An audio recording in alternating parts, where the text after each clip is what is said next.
দেশে চালের দাম স্থিতিশীল রাখতে গত 18 জানুয়ারি বেসরকারি পর্যায়ে 232 জন আমদানিকারককে 2 লাখ টন চাল আমদানির অনুমতি দেয় সরকার। 21শে জানুয়ারি থেকে হিলি বন্দর দিয়ে ভারত থেকে চাল আমদানি শুরু হলেও গতি নেই আগের মতো।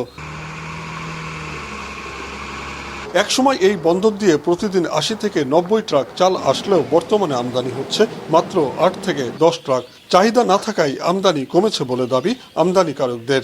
এখনো পর্যন্ত কোনো মালামাল কিন্তু শিপমেন্ট বাকি আছে, তো ওই মালাগুলো শিপমেন্ট হবে, তাতে করে দেখা যাবে যে বাজারটা স্মুথ থাকবে। এক কথা শেষ, চালটাকে যদি 12 মাস সরকার যদি খোলা রাখে, তো বাজার বাড়ার কোনো সময় থাকবে না। বন্দর কর্তৃপক্ষের তথ্য বলছে 21শে জানুয়ারি থেকে এখন পর্যন্ত এ বন্দর দিয়ে চাল আমদানি হয়েছে 8,500 মেট্রিক টন। 21 তারিখ থেকে আজ পর্যন্ত 199টি ভারতীয় ট্রাকে 8,500 মেট্রিক টন চাউল বাংলাদেশে প্রবেশ করেছে। বাংলাদেশে চাউল প্রবেশ করার সাথে সাথে শুল্কায়ন, পরীক্ষণ এবং ডিউটি পরিশোধ করে দ্রুত ছাড়গ্রহণ করা হচ্ছে। এদিকে হিলি বন্দরের বিশাল পাইকারি বাজারে চালের যোগান থাকলেও ক্রেতা নেই, ফলে প্রতি কেজিতে চালের দাম কমেছে 4 থেকে 5 টাকা।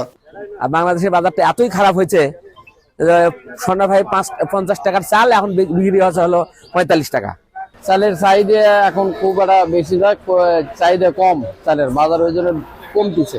চালের দাম কম হওয়ার কারণে চাল ইম্পোর্টটা একটু স্লো হয়ে গেছে বর্তমানে। বাজারে পাটিপত্র নেয় দেখে ক্রেতার অভাবে একটু দাম কম। প্রতি কেজি সরু সম্পা জাতের চাল বিক্রি হচ্ছে 60 থেকে 62 টাকা, আর মোটা জাতের চালের দর 41 থেকে 44 টাকা। মাছরাঙা নিউজ ডেস্ক।